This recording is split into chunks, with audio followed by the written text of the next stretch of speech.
It all began like any other flight. Flight 217 was preparing for takeoff, and the boarding area was buzzing with activity. Passengers hurried to find their seats, families were trying to organize their luggage, and the airline crew moved swiftly to keep everything on schedule. The sound of footsteps, announcements, and chatter filled the air. Amid this controlled chaos, Maria Johnson stood out not because she was loud or demanding, but because she carried herself with a quiet grace that seemed rare in such a bustling environment. Maria was a young black mother traveling with her toddler, a cheerful little boy who clung to her hip. She also managed to pull her carry-on suitcase with one hand, balancing her child with the other. She wore a comfortable but tidy outfit, jeans, a simple blouse, and sneakers.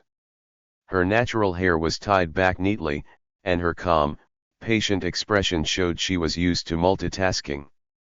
She didn't seem frazzled, despite the challenges of traveling alone with a child. As Maria made her way toward the boarding gate, she felt the weight of more than just her luggage. Traveling as a young mother wasn't easy, especially when it seemed like people were always watching, always judging. But she ignored any curious glances, focusing on keeping her son entertained as they waited in line. She smiled at him, whispering, "We're almost there, buddy. Just a little longer, okay?" Maria didn't expect any special treatment, but she also didn't expect what was about to happen. Nearby, one of the flight attendants, Susan Grant, was overseeing the boarding process. Susan had been a flight attendant for over a decade and was known for being efficient, though not always warm. She prided herself on running a tight ship, ensuring that passengers followed all the rules and didn't create delays. But Susan's efficiency sometimes came across as cold or even dismissive, especially when dealing with passengers she considered difficult. As Maria approached the plane, Susan's eyes flicked toward her. She noticed the toddler, the carry-on bag, and the way Maria moved carefully, trying not to disrupt the flow of other passengers. For a moment, Susan's face betrayed her thoughts, a subtle roll of her eyes, a hint of impatience. It wasn't loud or obvious, but it was enough for anyone paying attention to notice. Maria didn't see Susan's expression, she was too busy making sure her boarding pass and ID were ready. But a few other passengers did notice. One woman, standing a few places behind Maria in line, frowned slightly. She whispered to her travel companion, "Did you see that?" The flight attendant rolled her eyes at that mom. "What's her problem?" Maria handed over her boarding pass to the gate agent, who scanned it with a polite smile. "You're all set, Ms. Johnson. Enjoy your flight," the agent said, handing it back. Maria thanked her and stepped onto the jet bridge, relieved to be one step closer to settling into her seat. Once inside the plane, the usual rush to find seats and store luggage was in full swing. Maria glanced at her ticket to confirm her seat number, 14C, an aisle seat near the middle of the plane. She navigated the narrow aisle carefully, her son babbling happily as he pointed out the other passengers and the small windows. "Look, Mama. Plane," he exclaimed, making a few nearby passengers smile. When Maria finally reached row 14, her relief was short-lived. Her assigned seat was already occupied. A man in his mid-50s was sitting there, casually flipping through a magazine.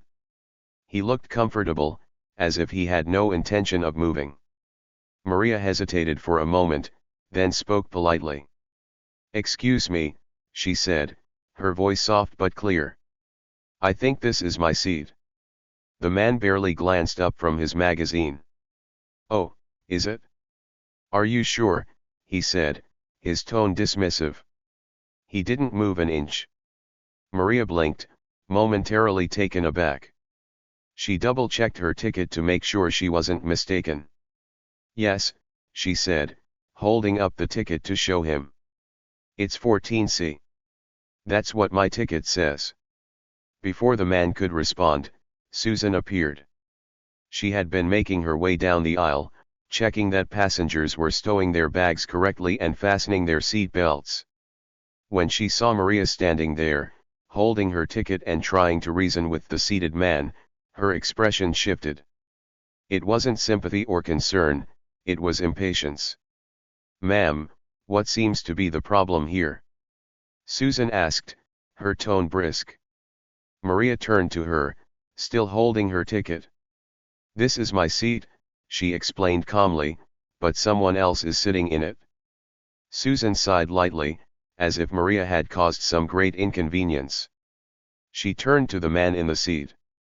"Sir, is there an issue with your seat assignment?" she asked. The man shrugged, not bothering to meet her eyes. "I just thought it would be easier to sit here.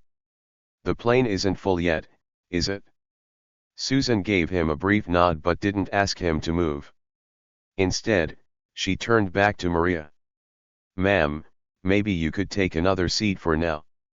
There are a few open spots toward the back. We need to keep the boarding process moving." Maria was stunned. She couldn't believe what she was hearing. Her assigned seat was right there, and the man had openly admitted he had taken it without permission. Yet Susan was asking her to move. "I'd prefer to sit in the seat I was assigned," Maria said, her voice firm but respectful. Susan's eyes narrowed slightly, her patience wearing thin. "I understand, but we really need to get everyone seated quickly. Please just take a seat at the back for now." Passengers nearby were beginning to notice the exchange.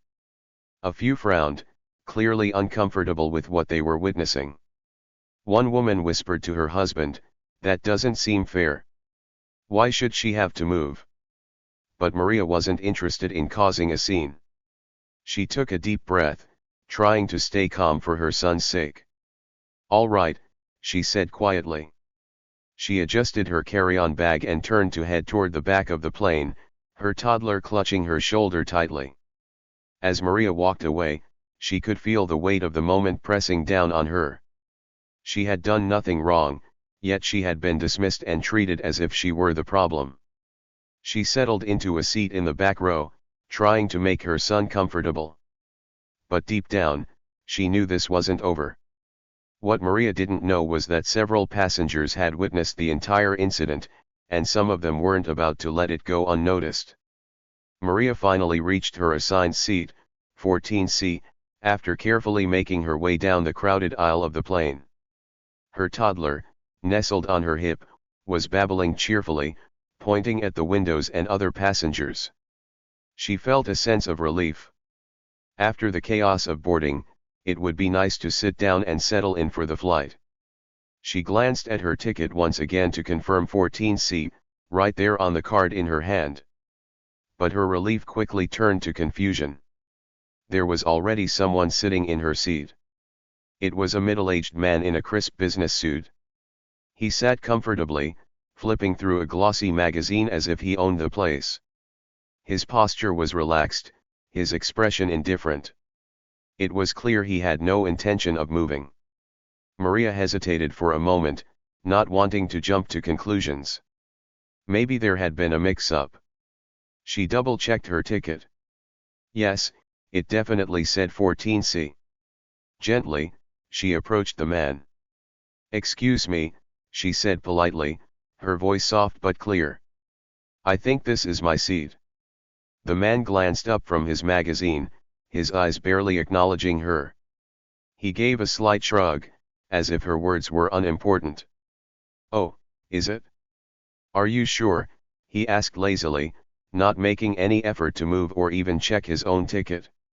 Maria felt a small knot of frustration forming in her chest, but she kept her voice steady. "Yes, I'm sure," she said, holding up her boarding pass so he could see it. 14C is my seat." The man didn't even glance at the ticket. Instead, he let out a dismissive chuckle and returned to his magazine. "Well, maybe there's been a mistake. You can just find another seat, can't you?" Maria blinked, unsure of how to respond. She knew she was right, this was her assigned seat. Why should she have to find another one? Before she could say anything else, a sharp voice interrupted her thoughts. "What's going on here?" It was Susan, the flight attendant, standing a few rows away. She was making her way down the aisle, her sharp eyes scanning the scene. Her tone was brisk, almost impatient. Maria turned to her, relieved that someone in authority was there to help. "I think there's been a mistake," Maria explained calmly. "This is my seat, but..." Susan didn't let her finish. "Ma'am, can you step aside? You're holding up the line," she said, her voice clipped. Maria's brow furrowed in confusion.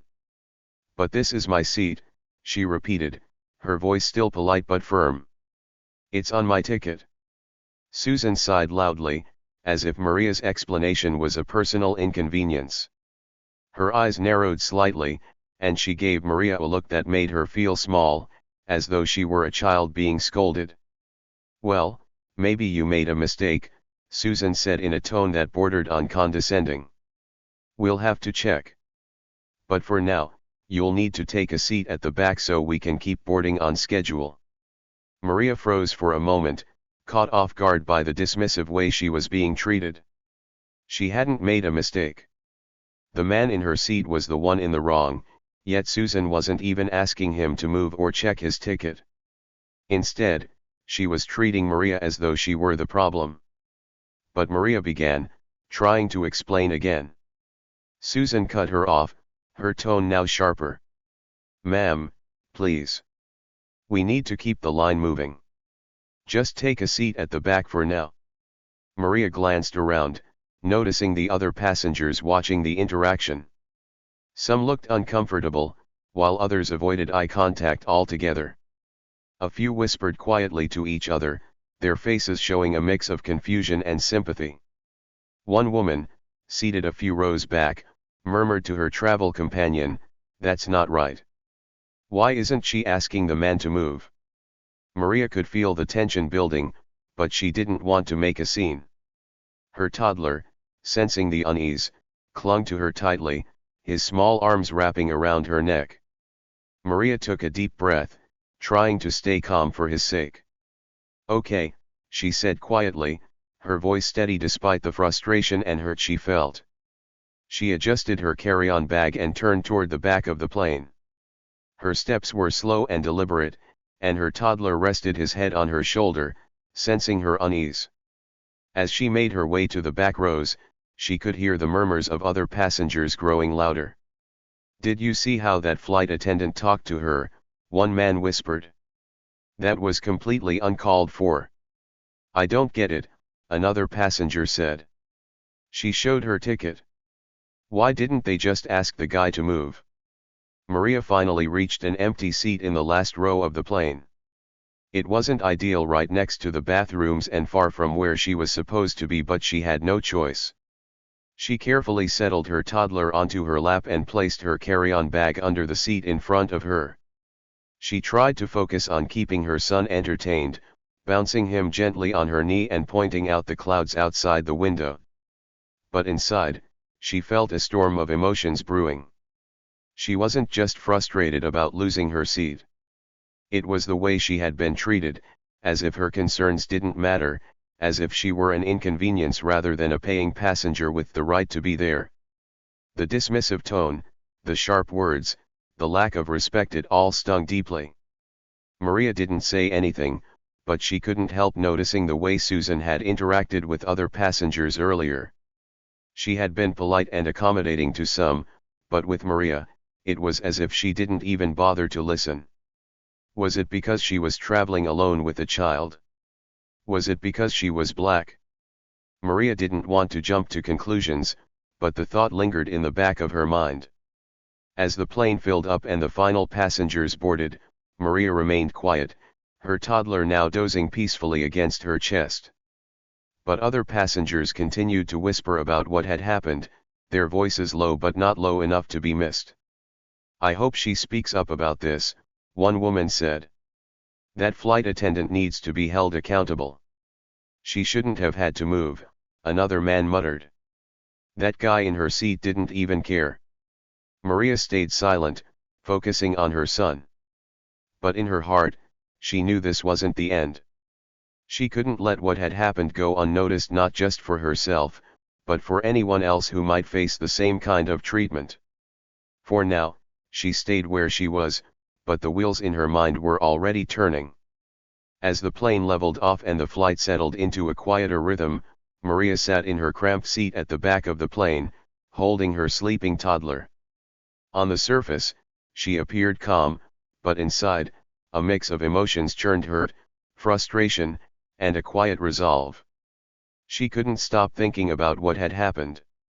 She wasn't the type to cause trouble, but the unfairness of it all was hard to ignore.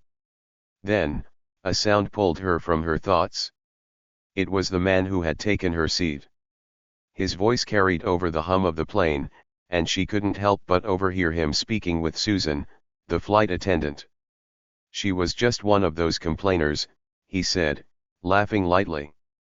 Susan chuckled in response, nodding as if she agreed. Maria's heart sank. The words stung more than she expected. She wasn't a complainer. She had politely tried to claim the seat she was assigned, the seat she had paid for. And yet here they were, laughing about her as if she were the one in the wrong. Other passengers noticed too. People around her began exchanging glances, and a few whispered quietly. "That's not right," said a man sitting across the aisle. "She didn't do anything wrong." Maria heard the murmur but didn't react outwardly. Instead, she straightened her posture and gently shifted her sleeping child to a more comfortable position. Her mind was already at work, piecing together the next steps. Maria wasn't just a mother. She was also a skilled attorney who understood her rights and knew how to navigate situations like this. She had spent years learning how to remain composed under pressure, and today was no different. She reached into her bag and pulled out a small notebook.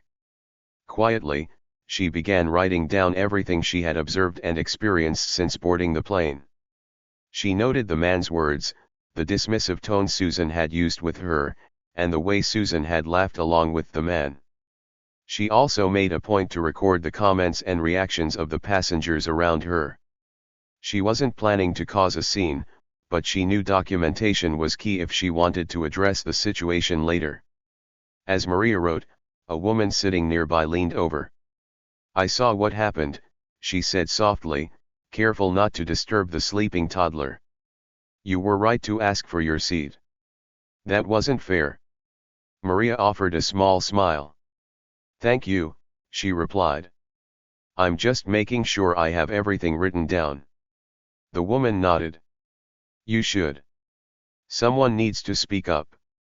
Several other passengers were watching Susan now, their expressions ranging from disapproval to outright annoyance. Susan, however, seemed oblivious. She moved through the cabin with a professional air, offering drinks and snacks as if nothing unusual had happened. But the passengers who had witnessed her earlier behavior weren't so quick to forget. Maria remained quiet, biding her time. She didn't need to make a scene or draw attention to herself right now. Instead, she let the flight continue, all the while building her case. She wasn't looking for revenge, she was seeking justice, not just for herself but for anyone who had ever been treated unfairly in a similar situation. What no one realized was that Maria had already set her plan into motion. Each note she wrote, each quiet conversation she had with other passengers, was a step toward ensuring that this wouldn't be swept under the rug. The wheels were in motion, and Maria was determined to see this through. As the plane touched down and rolled to a stop, passengers began to stir, reaching for bags and stretching after the long flight. Maria sat quietly in her seat at the back, her toddler now awake and looking around curiously. She took a deep breath, her notebook safely tucked away in her bag. The moment she had been preparing for was near. Susan, the flight attendant, moved briskly through the cabin, helping passengers gather their belongings. Her demeanor was calm, almost smug, as though she believed the incident with Maria was behind her. She had dismissed Maria and likely assumed nothing more would come of it. Passengers filed off the plane, some glancing back at Maria as if silently cheering her on. Maria waited patiently, letting most of the crowd clear before she stood, her toddler in her arms. She walked down the aisle with purpose, her head held high. When she reached the terminal, she was greeted by an unexpected sight: an airport official standing with a clipboard and a serious expression. He scanned the disembarking passengers until his eyes landed on Susan. "Ms. Grant," the official said, stepping forward. His tone was firm but professional. "May I have a word with you?" Susan froze mid-step, her confident posture faltering. "Is something wrong?" she asked, trying to maintain her composure. The official didn't answer immediately. Instead, he turned to Maria, who stood nearby. "Ms. Johnson," he asked, "would you care to explain the situation?" Maria stepped forward, her voice steady but filled with quiet determination. "Yes, I'd be happy to," she said. Her words were clear, carrying an authority that drew the attention of everyone nearby, including passengers who had stopped to watch the scene unfold. Susan looked between Maria and the official, her face turning pale. I don't understand," she stammered. "What's going on?" Maria's calm expression didn't waver. "What's going on," she began, "is that you assumed I wouldn't do anything. You thought I'd let it go, that I'd just accept being treated unfairly. But you were wrong." She reached into her bag and pulled out her notebook, holding it up for the official to see. "I documented everything," she continued. "From the moment I was dismissed from my seat, to the comments you made, to the way you laughed with the man who took my seat. I have it all written down, and I've already filed a formal complaint with the airline. I've also contacted organizations that address civil rights violations." Gasps erupted from the surrounding passengers who had stopped to listen. Some of them nodded in support, clearly remembering the events on the plane. One man, who had witnessed the initial incident, stepped forward. "She's telling the truth," he said. "I saw everything. She was treated unfairly." Susan's confidence crumbled further. "I didn't mean. I wasn't trying to."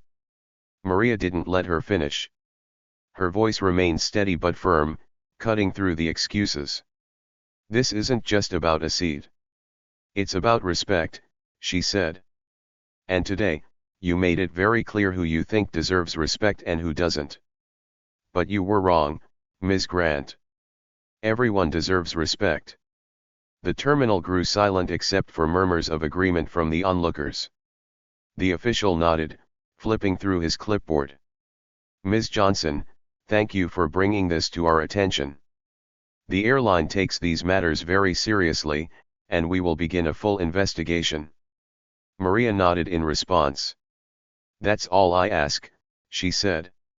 "I just want to make sure this doesn't happen to anyone else." The official turned back to Susan, his expression stern. "Ms. Grant, please follow me. We need to have a conversation about this." Susan hesitated, her face flushed with embarrassment, before reluctantly following the official. As they disappeared into a nearby office, Maria turned to face the remaining passengers. Some of them began to clap quietly, their gestures filled with admiration and support. Maria smiled faintly, holding her toddler close. This wasn't just a victory for Maria. It was a stand for fairness, respect, and accountability. As she walked away, her toddler tugged at her sleeve, looking up at her with wide eyes. "Mama, what happened?" Maria looked down at him, her voice gentle but firm.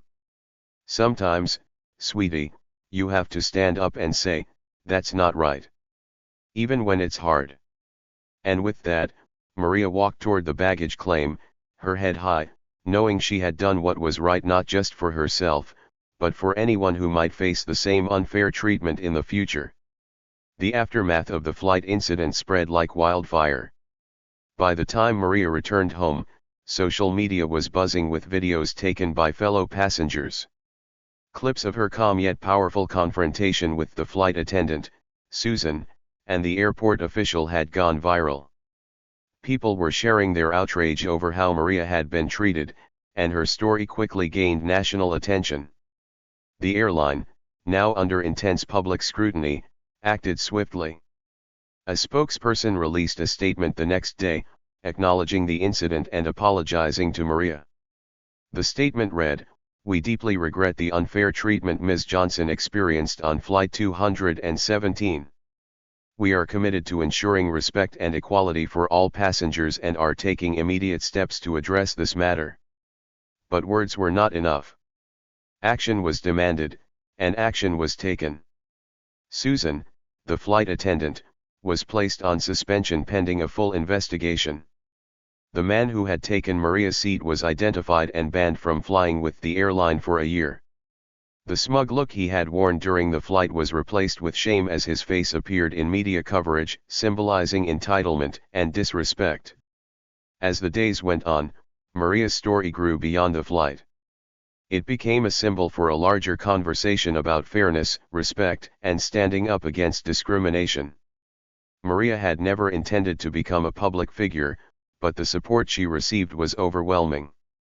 Messages poured in from people around the world, thanking her for her courage. Many shared their own experiences of feeling dismissed or overlooked, saying Maria had given them hope. For Maria, this was bigger than one incident. She knew her story had struck a chord, and she wanted to use this opportunity to create lasting change. With her background as an attorney, she had the skills and knowledge to advocate for better policies and protections. She began reaching out to organizations that focused on passenger rights and civil liberties, offering her voice and expertise to help others. Her first step was working with the airline directly.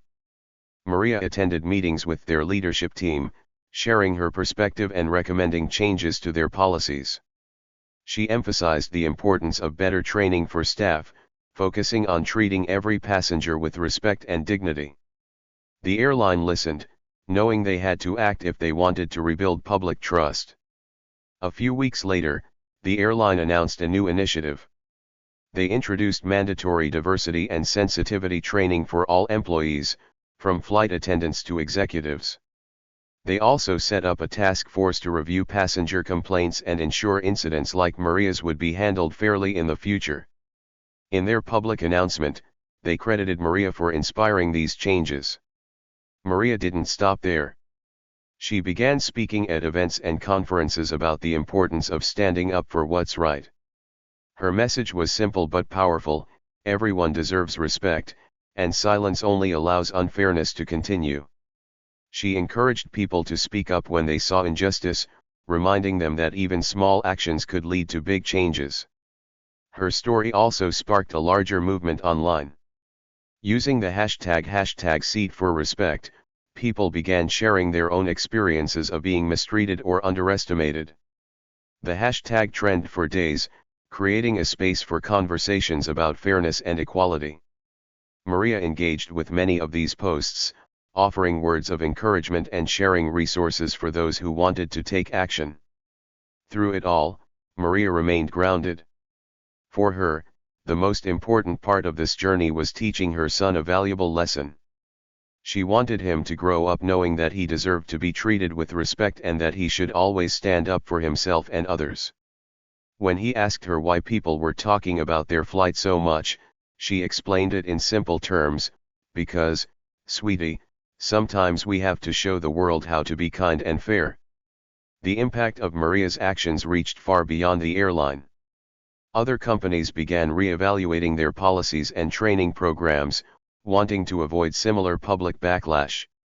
Advocacy groups cited her story as an example of how individuals could make a difference, even in challenging situations. Maria became a symbol of resilience and courage, showing that standing up for yourself can inspire change for many. Months later, Maria was invited to speak on a national television show. Sitting across from the host, she recounted her experience with clarity and grace. "At first, I just wanted to get to my destination," she said. "But when I was dismissed and treated unfairly, I knew I couldn't stay silent. It wasn't just about me, it was about making sure this didn't happen to someone else." The host smiled. "And you've done exactly that. Your story has inspired so many people. Maria nodded thoughtfully. It's not just my story, she said. It's the story of anyone who's ever been judged unfairly. I hope it reminds people that their voice matters, even when it feels like no one is listening. As Maria's platform grew, so did her impact. She partnered with advocacy groups to create resources for travelers, helping them understand their rights and empowering them to speak up when needed. She also worked with schools and community organizations to promote messages of kindness, inclusion, and fairness. Despite her growing recognition, Maria remained humble. She still focused on her everyday life, raising her son and spending time with family and friends. She saw herself not as a hero, but as someone who simply chose to do the right thing when the moment called for it. In the end, Maria's actions created ripples of change that went far beyond a single flight. She had turned a